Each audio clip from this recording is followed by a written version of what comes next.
Hello and welcome to another edition of the Knickerbocker Banter. I am going to do my best with my voice today, but I couldn't not record after one of my favorite nights in the history of being a Knick fan, partying in the streets, being alongside sideline talk, jumping around with Nico, who got to talk to. If you don't know who that is, it's the mascot that's been jumping around, but I love that guy, and he's got great energy. So I'm giving you everything I got. The Knicks are giving you everything they got. And that was just fun. Are you enjoying this right now? Forget about what the media is talking about, okay? Forget about turning on Inside the NBA and listening to Charles Barkley say, oh, y'all going to get smacked by the Celtics. I turn on WFAN or I see a clip today. Don't worry, you'll just get swept by Boston. That's not what this is about, guys. That has nothing to do with this.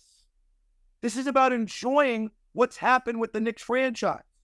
Because you had a guy yesterday leave the game at the end of the first quarter, and everybody is immediately on their phones at the game. I actually looked to an older gentleman next to me, and he Googled, is Jalen Brunson hurt? So he wasn't on Twitter. I was on Twitter. Is our savior okay? Is our best player, the guy that's gotten us here, is he okay? Scrolling. I was distracted at the game. But while that was going on, I'll tell you what happened. Now, the Knicks didn't play any defense during that stretch, but OG Anunoby was very, very important to keeping them in the game. And we'll get to his injury in a second. But he had 22 first-half points. And when Jalen Brunson left that game, everybody thought the same thing. I'm an optimistic fan. I don't care how optimistic you are. I really don't. Everybody thought the same thing. Are we done? Not only is this game over, but is Brunson going to be out for an extended period of time? Because when he got hurt, at first, it looked like either got hit in the groin, he was holding his wrist, people were trying to speculate, what is wrong with Jalen Brunson? Can we get him back on the floor? Then Rick Brunson goes to the locker room. There was talks of Leon Rose going back to the locker room. Oh boy.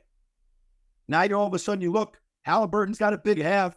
Obi Toppin, as much as that pains me to say it, had a big half, and he's looked good off the bench in this series. And the Knicks are down double figures with Brunson's future, or just in this game specifically for the series, in doubt. And I'll tell you what, I've been at a lot of sporting events, a lot of great ones. Thankful for my dad to take me to a lot as a kid. Been to the World Series, been to the conference finals before with the Knicks when I was young. I don't know if I've ever gotten chills like I did when I watched Brunson jog out to warm up at halftime. Now, I know it's 50 years to the date of Willis Reed when he did that for the Knicks, or 53 years ago, right? It was in 70, on the same date when Willis Reed famously limped out of the Knicks locker room and gave them a lift. But it's a different series, right? It's not the finals, but it had that kind of feel. If this guy's able to go, even if he's just at 50%, it will give us enough of a lift to overcome and get back in his game. And not only that, as you know he always has done, and he's always bounced back, Brunson takes the first few minutes of the quarter to feel it out. Dante DiVincenzo deserves a shout-out, because we'll get to Brunson's heroics in a moment. But Dante DiVincenzo, as Knick fans were calling him out in the middle of the Philadelphia 76ers series, is now all of a sudden the last 3 games put together maybe his best stretch of the season. He's 5 threes, he's 6 threes, he's 6 threes, whatever it is. But they're timely. And it's gotten to the point, I was watching the game, obviously, with my brother-in-law yesterday, and he pointed this out. You feel great every time the ball is leaving this guy's hands right now. He's in that kind of rhythm. And he is shooting them back into the game in a lot of the games they trail in. Because they have. Let's be honest. They've been behind in a majority of these contests. And just when you think that they can't outdo themselves, just when you think that they'll run out of steam, just when you think they will drop one, here they come again. We fight, right? I'm reading a towel. They gave out towels yesterday at the game. We scratch, we claw, we find a way. Fitting, right? Don't worry about people telling you can't be enthusiastic. I'll repeat that on every show. This is about a mentality. I don't have to believe they're going to win the championship. I don't need to project into the future. I'm worrying about the product that I'm watching right now. I haven't had fun like that watching a basketball game or a team in a long, long time in my adult life. This is rewarding. It is incredible to witness.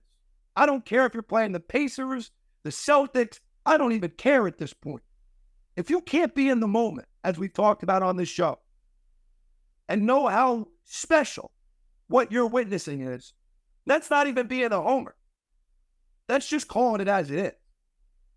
So we get to Brunson now, and every basket that he scored, and just being, the aura of the crowd and feeling everybody out, I take everything in. I'm looking around, seeing the reactions, trying to get people fired up, starting some chants, get everybody going, screaming. Although there was a kid sitting next to me, so I tried to be on my best behavior with my word choice. But Jalen Brunson's baskets and the influence that those had were bigger and more meaningful than normal. Because you're like, is he about to do this again? With the bad foot. And now Anunoby exits the game. He played Brady at 28, but he exits the game. And the New York Knicks, while Anunoby was still in, but he missed the whole fourth quarter, Brunson goes 24 of his 29 in the second half. And the run that they made in the third quarter specifically, they were down 75-63. Okay, 75-63. And they go on a 27-6 run over 8 minutes. And you know what the stats I always look at, and I tell you this, guys, all the time.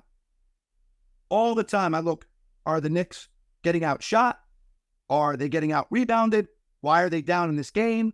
Are teams out-nicking us? I use that reference a lot because TJ McConnell has a tendency to do that, though how hard he plays and spots he gets to, and I still don't understand why they're not giving him an opportunity down the stretch.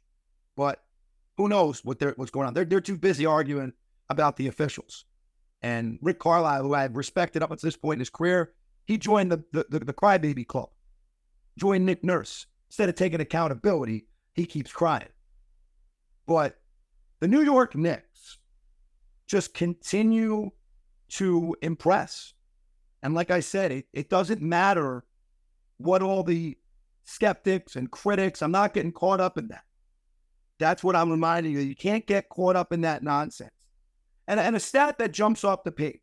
I was talking about the shots before I got sidetracked. I was talking about the shots and the rebounds. And all of a sudden, I look up and you see a couple of rebounds for Josh Hart. 4, 5, 6, or whatever it was. Knicks are getting rebounded by 6 or 7 as a team. And all of a sudden you look up and Josh Hart has 13 rebounds and the Knicks are +6. It happens fast. And it starts with getting stops. The Knicks got a couple stops in a row in that third quarter.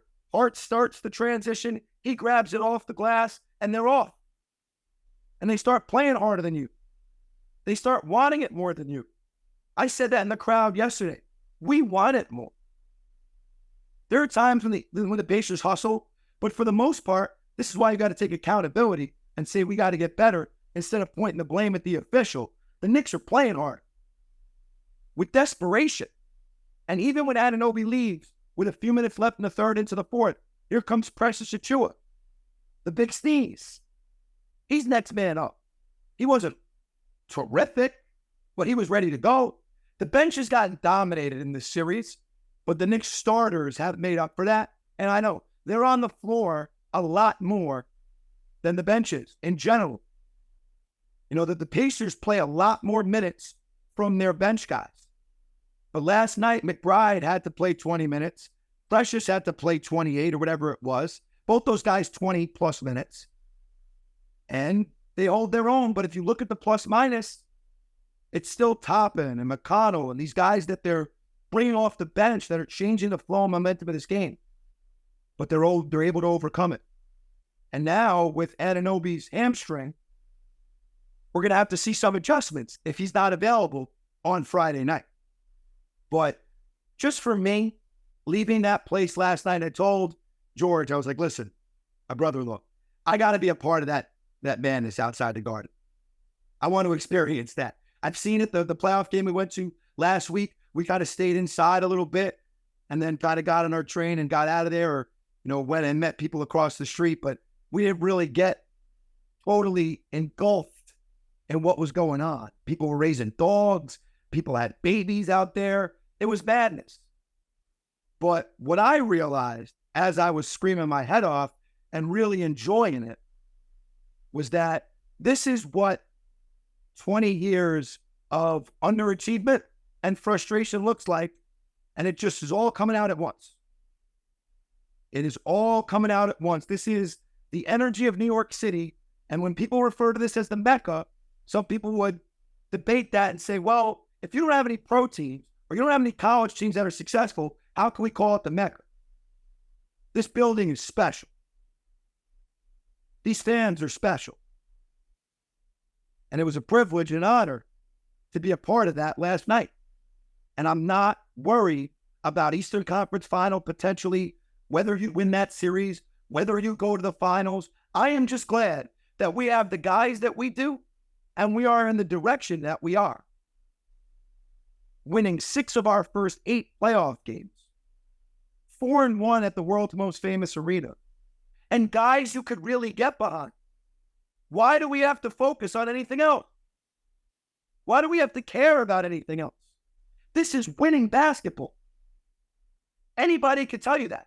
You don't have to be a Knicks fan to know that when a 6'4" guard/forward is averaging 13 rebounds a game, that you're going about your business in the right way. So I don't need anybody to tell me nothing. I'm on cloud 9 today. Listen, OG's hamstring is a concern. I'll be the first one to admit that. I'm trying to be the glass half full guy like I've been all season. Knicks are up 2-0. This Indiana team's got to beat us 4 times in 5 tries. You know what? I don't think they have the heart. I don't think they have the grit. They don't have as much as the Knicks do. And you're seeing that night in and night out. Shout out also, before I even wrapped up this show, I have to talk about Hartenstein, who was near a triple-double last night. There's going to be a lot of pressure on him with no Robinson, and Precious really not getting, although Precious gave me a little more offense than I thought he would. But Hartenstein, with that little floater that he loves to shoot, he's passing the ball well. He's causing a lot of havoc in the paint. They're going to need A+ Hartenstein going forward if they're going to have a successful deep run in the playoffs. And he was good last night. And he's going to have to be continuously good. But when we wrap up the evening, or the game, and Josh Hart goes over to Reggie Miller, and without telling you exactly what he said, you guys know what he said, because he was reminding Reggie what the fans were communicating to him. That was one of those moments like, man, I'm just glad Josh Hart's on our side. Little sense of humor in the moment, letting Reggie Miller know, listen, you're 26-41 all time against the Knicks. I think 7-27 at the Garden. He had his moments. They won a couple series, but he hasn't won a championship. It's not like Reggie Miller's a basketball god, right? He's not. But he acts like it when he comes to MSG. So the Knicks fans had to remind him, we've had our success against you too, pal. All right? It's not all one-sided. Him and Spike had their moment, whatever. The Knicks lead the second round series. This is real life. They are 2 wins away. We'll take it a game at a time, but the numbers are the numbers. We are 2 wins away from playing in our first Eastern Conference Final in 24 years. Just surreal. So no one's going to knock me off my cloud 9. I'm going to be as optimistic as I want to be, because I ain't worried about the future. I'm worried about the right now. And that's going to be Friday night. We will be back on the Lunchtime Live tomorrow. As always, if you can't enjoy this, you can't enjoy basketball. To quote an announcer, I think the Sacramento Kings announcer said that, or somebody, but you got to be enjoying yourself at this moment and what's going on in New York City with this basketball team. And as I run out of steam here and I run out of my voice Friday night, Knicks-Pacers, Game 3, 7 o'clock. All right? It's going to be a good one. If they could get this one or one of these next two, they're in the driver's seat going forward. Knickerbocker Banter, as always, appreciate the support. Appreciate you guys tuning in. We will talk soon.